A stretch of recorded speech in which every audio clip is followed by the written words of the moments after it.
오늘은 에스겔서에서 가장 어려운 부분을 우리가 공부하게 돼 있어요. 그래서 에스겔서가 이제 전체가 48장인데 1장에서 24장이 있고 25장서부터 32장이 있고 33장부터 48장이 되어 있는데, 이게 1단계, 2단계, 3단계고, 여기서 33장부터 39장, 40장부터 48장 이렇게 나눠질 수가 있겠죠. 그래서 우리가 이제 1장에서 24장은 예루살렘 성전이 무너지기 전입니다. 그렇죠? 예루살렘 성전이 무너졌다는 소식은 33장 21절에서 나타나요. 예루살렘 성전이 무너졌다는 것은, 그러니까 1장에서 24장까지는 예루살렘 성전이 무너지기 전이에요. 그래서 에스겔이 심판에 대한 예언을 하게 됩니다. 너희들 그렇게 우상 숭배하고 하나님 떠나 살면은 하나님의 심판이 임한다. 이 심판에 대해서 얘기하죠. 25장에서 30장은 주변 나라들에 대해서 얘기하죠. 특별히 두로와 애굽에 대해서 얘기합니다. 3장부터 48장까지는 이제 회복이죠. 회복과 소망과 이런 말씀이 나오죠. 33장, 39장은 특별히 회복입니다. 회복. 그래서 또 40장부터 48장은 우리가 새 예루살렘과 새 성전에 대해서 나옵니다. 성전의 회복이죠. 33장, 39장에 지난주에 우리가 공부한 37장이 클라이막스입니다. 회복의 클라이막스. 1절로 14절은 마른 뼈의 부활이고,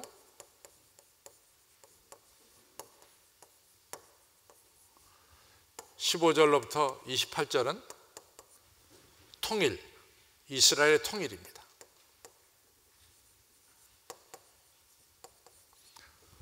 그러면은 37장의 클라이막스가 끝났어요. 근데 오늘은 이제 38장서부터 39장을 생각하는데, 이게 이제 사실은 하나입니다. 근데 에스겔서에서 가장 어려운 부분이 지금 38장하고 39장이에요. 왜냐하면은 이게 에스겔서 전체가 지금 분명한 이 역사적인 이 사건 속에서 쭉 나가고 있거든요. 근데 38장, 39장은 거기서 약간 비껴났어요. 이 진행되는 역사 속에서. 그리고 38장, 39장을 어떻게 고증할 수가 없어요. 이 이야기를 이스라엘 역사 속에서 증명할 수가 없단 말이죠. 그래서 어려운 거예요. 굉장히 어렵습니다. 그러나 38장, 39장을 다 읽고 나서 왜 38장, 39장이 들어있느냐 하는 것은 이해가 돼요. 그러나 이것을 갖다 역사적으로, 이 나머지는 다 역사적으로 우리가 증명할 수 있는데, 이 역사적으로 이해한다는 게 너무너무 어려운 게 이 38장, 39장입니다. 여기서 이제 마곡이라는 한 나라, 거기에 왕이 곡입니다. 마곡이란 나라, 마곡은 나라 이름이에요. 곡은 왕입니다. 그렇죠? 그것만 일단 우리가 정리해야 되겠어요. 마곡은 뭐라고요? 나라예요, 나라. 곡은 뭐죠? 왕입니다. 곡은 왕이에요. 이 마곡은 나라를 가르칩니다. 그래서 이것만 우리가 정리를 좀 해야 되겠어요. 근데 이제 이게 왜 이렇게 어렵냐면은, 이 마곡이란 나라를 갖다가 하나님께서 끌어내요. 하나님께서 끌어내가지고 마곡이 이스라엘을 침공하게 만듭니다. 근데 38장에서는 이스라엘이 이미 포로 생활을 끝내고 자기 고국에 돌아왔어요. 이스라엘이. 그래서 고국에 들어와서 평안히 거하는 때에 하나님께서 이런 마곡이라는 나라를 끌어내 가지고 강제로 끌어내 가지고 이스라엘을 치게 한단 말이지. 그때 하나님께서 엄청난 심판을 행해서 마곡을 완전히 망하게 합니다. 마곡을 완전히 망하게. 그럼 하나님께서 마곡을 끌어내다가 그냥 세계 모든 열국 보는 앞에서 이 마곡의 왕 곡과 마곡을 갖다가 완전히 진멸시켜버려요. 진멸을. 그럼을 통해서 살아계신 하나님이 어떤 분인가를 보여줍니다. 모든 열방 사람들 앞에 하나님은 이같이 마곡처럼 그 주변의 모든 연합군을 갖다가 다 물리치시고 또 이스라엘 백성을 지켜주시고 이스라엘 백성의 하나님이심을 만 백성이 알도록 그렇게 보여주세요. 이게 어디냐? 38장이에요. 38장은. 근데 39장은 조금 이상해. 39장이 이상한 게 뭐냐면 하나님께서 먼저 마곡을 갖다가 멸망시킨 다음에 그 다음에 바벨론 포로나 포로로 끌려있던 백성들을 갖다가 이스라엘로 돌아오게 만듭니다. 그러니까 내용상 불일치야. 내용상이 일치가 안 돼. 38장에서는 이미 이스라엘이 바벨론 포로를 끝내고 자기네 땅에 와서 평안히 거해요. 그렇죠? 그때 마곡이 나타나서 이스라엘 치는 거야. 그때 하나님께서 마곡을 갖다가 심판하십니다. 그래서 열국을 통해서 열국의 모든 나라한테 살아계신 하나님, 마곡같이 엄청난 나라를 심판하신 하나님, 마곡같이 엄청난 나라를 꼼짝 못하게 만드신 하나님, 얼마나 탈취물이 많은지 탈취물을 7개월 동안 이같이 불태웠다 그랬어요. 그러니까 어마어마한 이 큰 나라를 갖다가 하나님께서 심판하심을 통해서 그 당시의 모든 나라들이 야, 하나님은 참으로 살아계신 하나님이구나, 이걸 갖다 알렸죠. 그런데 39장에 와서는 하나님께서 마곡을 친다는 것은 똑같은데 그때는 이스라엘이 아직 고국에 돌아오지 않았을 때예요. 그리고 39장에서는 마곡을 갖다가 완전히 진멸시키고 난 다음에 하나님께서 이스라엘을 고국으로 돌아가게 하신단 말이죠. 그러니까 내용의 일치가 아니죠.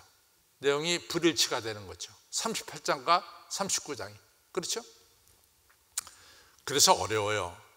그런데 38장과 39장이 왜 들어와 있느냐? 40장부터 48장은 새 예루살렘, 새 성전이 전개되는 거예요. 완전히 이제 새롭게 전개됩니다. 새 예루살렘과 새 땅과 새 하늘이 전개되는 거죠. 새 성전이. 하나님께서 새 성전을 시작하기 전에 모든 악의 세력을 다 진멸시킨 다음에 하나님께서 새 성전을 시작하신다라는 것을 보여주고 있습니다. 모든 악의 세력을 물리친 다음에 하나님께서 새 예루살렘과 새 성전을 시작하신다. 요한계시록도 그렇죠. 요한계시록에도 모든 적대 세력을 다 물리친 다음에 하늘에서 뭐가 내려와요? 새 하늘과 새 땅이 내려오죠. 그래서 여기서 중요한 것은 하나님 먼저 우리를 깨끗하게 정결시킨 다음에 그 안에 우리 안에 하나님의 새 역사를 시작하신다. 이런 중요한 메시지가 들어 있습니다. 우리가 그랬잖아요. 성 어거스틴이 하나님의 도성이라는 책에서 기독교가 로마 국교 아니에요.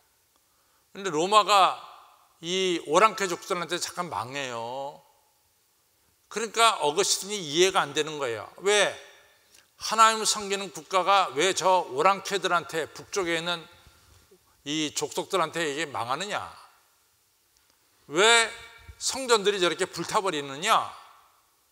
그걸 갖다가 성 어거스틴이 처음엔 이해를 못했어요.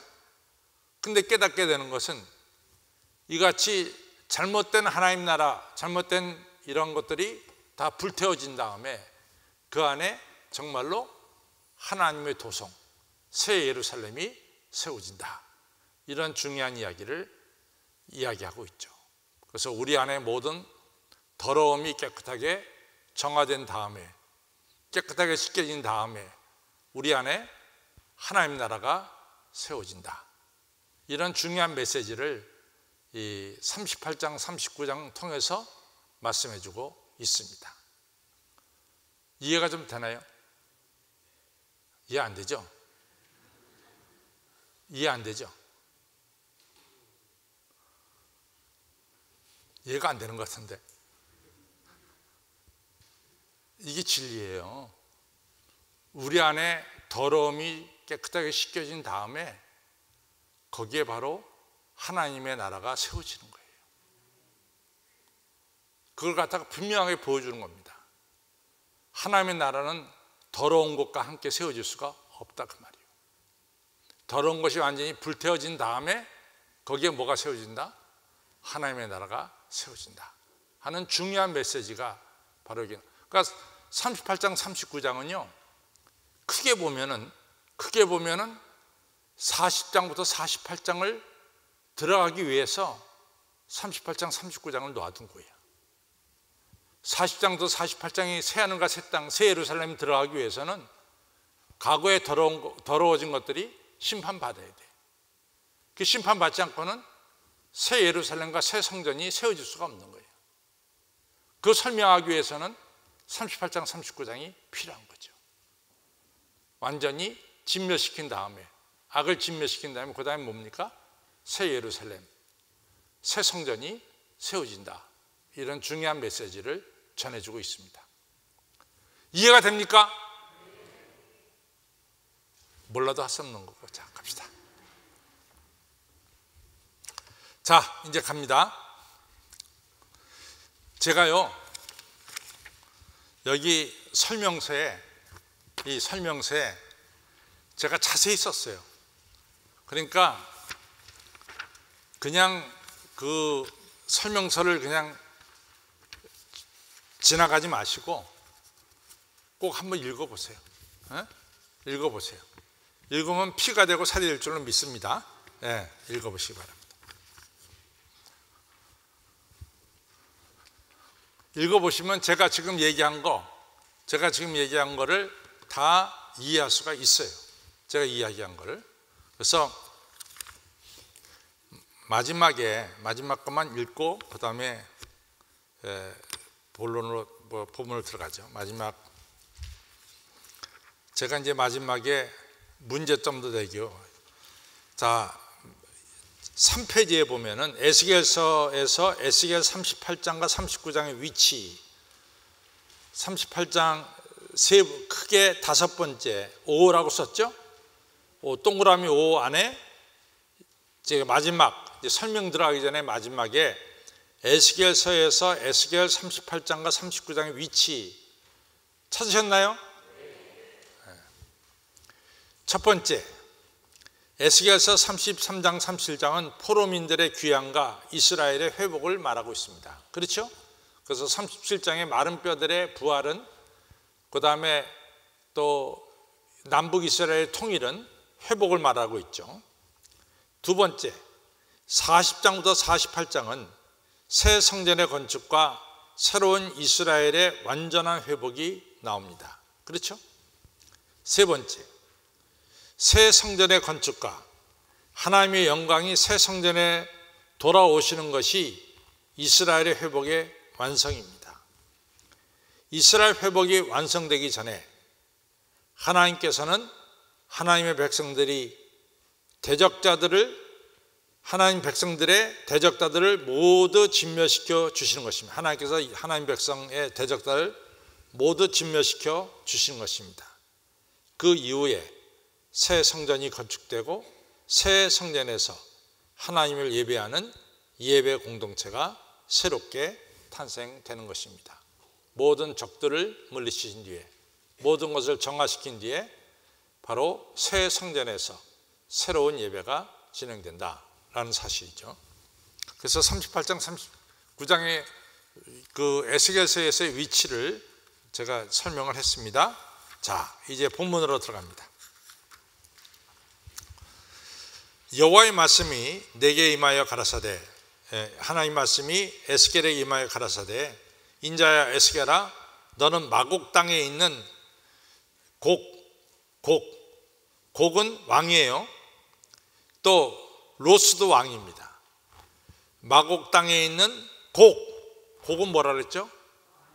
그 다음에 곧 로스도 뭐예요? 왕입니다.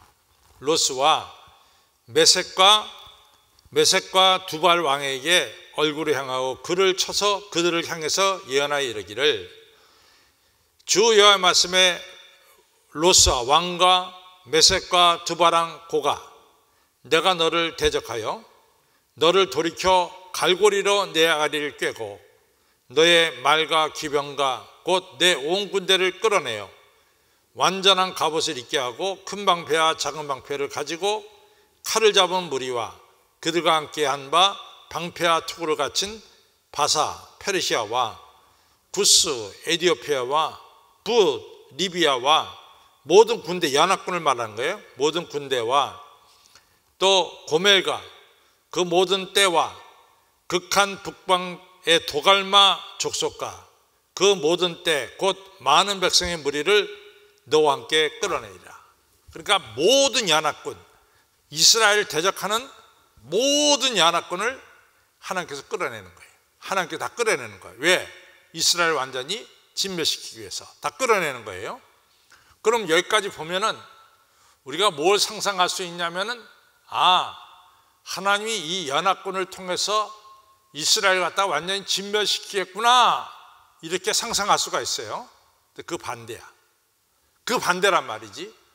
모든 연합군들을 끌어내 가지고 이스라엘을 진멸하도록 끌어내는데, 하나님이 끌어낸 모든 군대를 하나님이 진멸시키는 거야. 그리고 이스라엘은 보호하는 거라 그 말이에요. 여기서 이 내용을 알겠죠? 지금 모든 이스라엘 대적한 군대를 다 끌어냅니다. 그래서 우리가 생각하기에는, 하나님이 이 군대로 하여금 이스라엘을 진멸시키겠구나, 이렇게 상상하는데 그 상상은 정반대란 말이지. 모든 대적을 끌어내 가지고 이제는 이스라엘 치려고 할 때 그 모든 대적들을 갖다 하나님이 다 심판하시고 멸하신다 이거죠. 나는 홍성영 권사님이 고개를 끄덕끄덕 했으니까 난 다른 사람들 다 이해할 줄로 믿습니다. 난 그것만 보고 넘어갑니다. 자, 또 갑니다. 7절, 너는 스스로 예비하되 너와 내게 모인 모든 무리들이 다 스스로 예비하고 너는 그들의 대장이 될지니라. 곡이 대장이 되는 거예요. 곡이, 연합군 대장이 곡이 되는 거죠. 열하나 후에 곧 말년에 내가 명령을 받고 그 땅 곧 오래 황무하였던, 이제 이스라엘 백성들이 바벨론 포로로 끌려갔으니까 그동안에 황무하였죠. 오래 황무하였던 이스라엘 산에 이르리니 그 땅 백성은, 지금 여기서 참 중요한 게 8절은 그 땅 백성은, 이스라엘 땅 백성은 칼에서 벗어나서 열국에서부터 모여들어오며 이방에서부터 나와서 다 평안히 거하는 중이라. 이 38장에는 이미 이스라엘 백성들이 바벨론 포로를 끝내고 자기 땅에 돌아온 곳으로 나오고 있어요. 지금 이 8절에 보면, 그렇죠? 근데 39장은 아니라 그 말이에요. 그래서 내가 내용의 일치가 아니라 내용이 불일치가 된다, 이런 얘기를 했어요. 9절에 내가 올라오되 너와 내 모든 때와 너와 함께한 많은 백성이 광풍같이, 여기서 내가 곡을 가리킨 거야. 고가, 네가 올라오되 너와 내 모든 때와 너와 함께한 많은 백성이 광풍같이 이르고 구름같이 땅을 덮으려. 엄청나게 많이 온다 이거죠, 연합군이.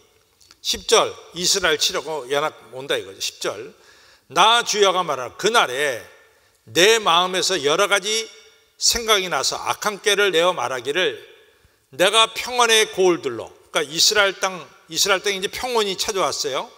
내가 이스라엘 땅 평온의 고을들로 올라가리라. 성벽도 없고 문이나 빗장도 없어도 염려 없이 다 평안히 거하는 이스라엘 백성에 나아가서 그 물건들을 겁탈하며 노력하리라 하고 내 손을 들어서 황무하였다가 지금은 사람이 거처하는 땅과 열국 중에서 모여서 포로로 끌려갔잖아요. 열국 중에서 다 나와서 모여서 짐승과 재물을 얻고 세상 중앙에 거하는 백성을, 여기서 세상 중앙에 거하는 백성 이스라엘 백성을 치고자 할 때 스바와 드단과 다시스의 상고 부자들이 내게 이르기를 내가 탈취하러 왔느냐? 고객이 이르기를 탈취하러네. 잘 왔다 이러는 거예요. 내가 지금 내 무리를 모아 노력하고자 하느냐? 잘 왔다. 은과금을 빼앗으며 백성과 재물을 위하여 물건을 크게 약탈하며 약탈하여 가고자 하느냐 하리라 하셨다라. 왜냐? 이 사람들이 탈취할 때 스바 사람들과 드단 사람들과 다시스 상고들은 거기서 고물이 떨어질 거 아니야. 이 고기라는 왕이 이스라엘의 재물을 뺏어갈 때 옆에서 앉아있으면 저절로 이같이 고물이 떨어질까 안 떨어질까요? 떨어진단 말이지. 그러니까 너무 좋아하는 거야. 이제 너희들이 이 가져갈 때 뭐 환전할 수도 있고 우리한테 팔 수도 있고 너무 좋아하는 거야.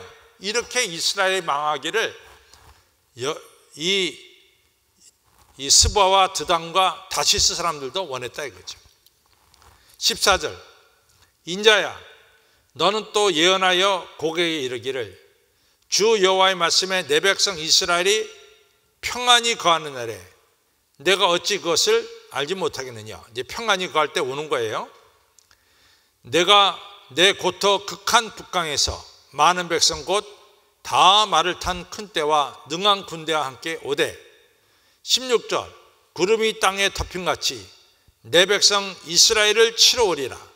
고가 이제 왕이죠. 왕아 끝날에 내가 너를 이끌어다가 내 땅을 치게 하리니, 그러니까 이스라엘 땅을 치게 하리니 이는 내가 너로 말미암아 이방 사람의 목전에서 내 거룩함을 나타내어 그들로 다 나를 알게 하려 함이니라. 아멘. 이렇게 이제 이 곡이란 나라가 엄청난 군대를 끌고 이스라엘 치러 올 때 이제 하나님께서 이 곡과 함께한 모든 나라를 심판함을 통해서 하나님이 살아계심을 뭇백성들에게 알게 하겠다 이런 얘기죠.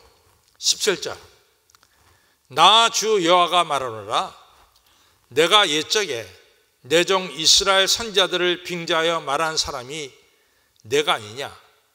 그들이 그때 여러 해 동안 예언하기를 내가 너를 이끌어다가 그들을 치게 하리라 하였느니라 하셨다 하라.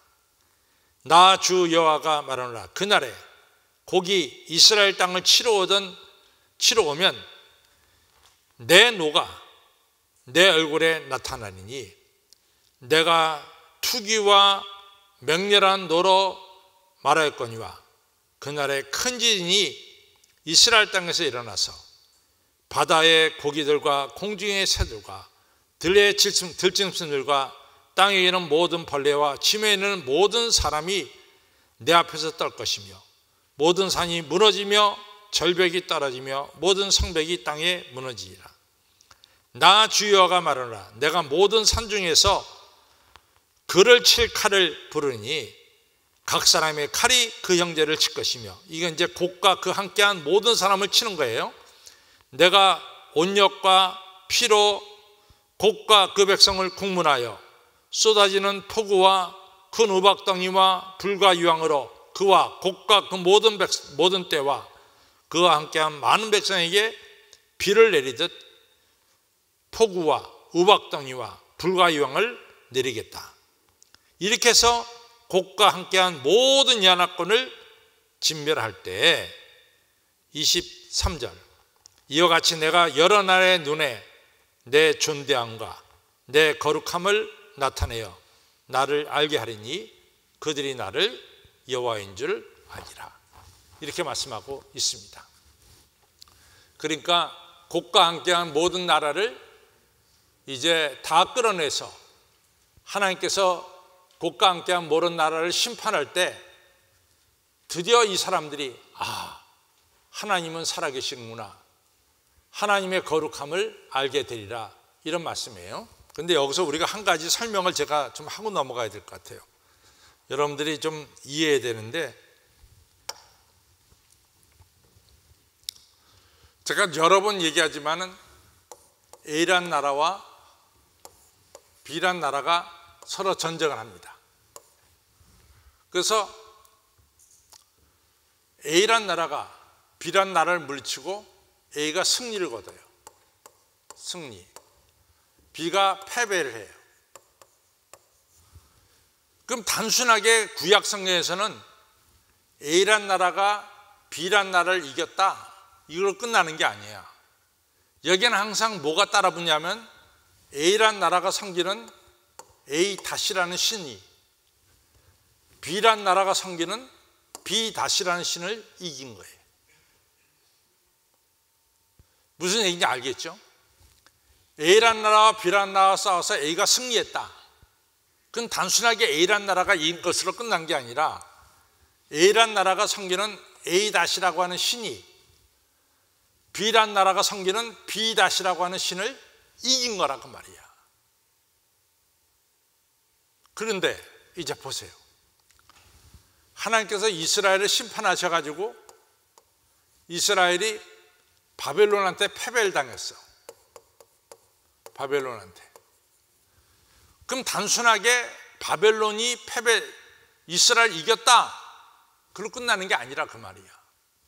이스라엘이 섬기는 야훼 하나님이 바벨론 신한테 패배당한 거야. 바벨론 신이 승리한 거라고. 야훼는 패배한 거야.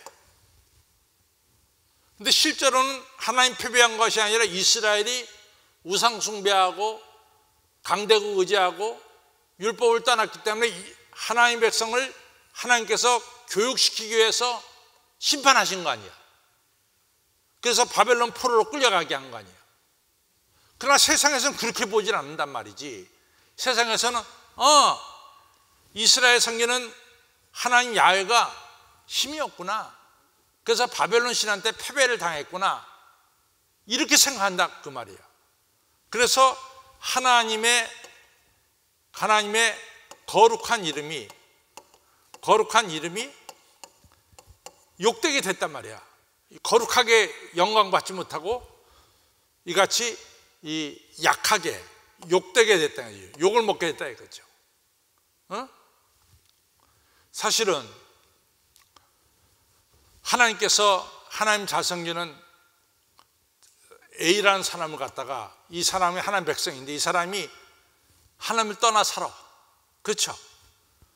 그 하나님 이 사람 심판할 거 아니야. 그러면 사람들이 에이구 저 A 예수 잘 믿더니 저게 뭐야? 저 사람 믿는 신이 정말 있을까? 이렇게 조롱할 거 아니냐 말이지. 저기 교회를 잘 다녔으니까.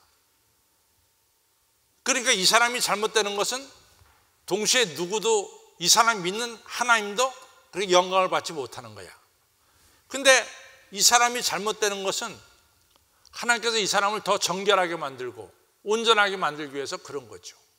그렇죠? 그렇죠. 욥이 어렵게 된 것은 하나님이 안 계셔서 어렵게 됐나? 아니죠. 욥을 통해서 하나님께서는 더욱더 하나님이 살아계심을 보여주시는 거죠. 똑같은 거예요. 이렇게 해서 이제 하나님께서 하나님의 거룩한 이름이 영광스럽게 못됐단 말이지. 이스라엘 망함을 통해서. 그런데 다시 이스라엘을 갖다가 고국 땅에 회복시킴을 통해서 하나님은 살아계시는구나, 이거 갖다 만방에 보여주는 거죠. 그렇죠? 그 다음에 이스라엘 괴롭힌 모든 대적들을 갖다가 하나님께서 일시에 심판함을 통해서 뭐가 나타나? 하나님의 영광이 나타나고 하나님의 거룩하심이 나타난다 라고 하는 것을 말씀하고 있는 거죠. 이해가 됩니까? 이해 안 되죠? 또 설명할까요? 누가 된다 그랬어? 확실하게? 누가 된다 그랬지? 이렇게 되는 겁니다. 그렇죠? 네. 자, 결론은 갑시다.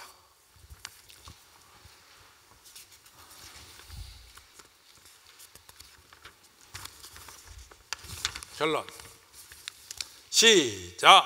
하나님께서는 하나님 백성이 죄악을 범할 때 심판하셔서 포로로 끌려가게 하십니다. 그러나 하나님께서는 그들을 다시 정화시키시고 새 마음을 주셔서 하나님을 경외하게 하시는 것입니다. 그런데 악의 세력이 하나님 백성을 치려고 올라올 때 하나님께서 친히 악의 세력을 물리치시는 것입니다. 이로써 모든 백성이 하나님께서는 의로우신 하나님이시며 거룩한 하나님이심을 알게 된다는 것입니다. 성도 여러분, 하나님께서는 하나님의 자녀들인 여러분과 저를 사랑하십니다. 따라서 죄를 지을 때 징벌하십니다. 또한 징벌받은 상태로 놓아두시지 아니하시고 긍휼을 베푸셔서 새롭게 하십니다.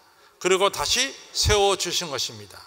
이러한 하나님의 은혜와 다스림을 분명히 알고 하나님 백성된 우리는 언제나 하나님을 경외하고 하나님 말씀에 순종하는 성도들이 되시기를 주님의 이름으로 축원합니다. 오늘 조금 이해 못한 것은 다음 주 수요일에 이 내용이 똑같아요. 거의 다음 주 수요일에 한 번 더 우리가 살펴보면은 다음 주 수요일 날은 더 확실하게 알게 될 줄로 믿습니다. 그렇죠?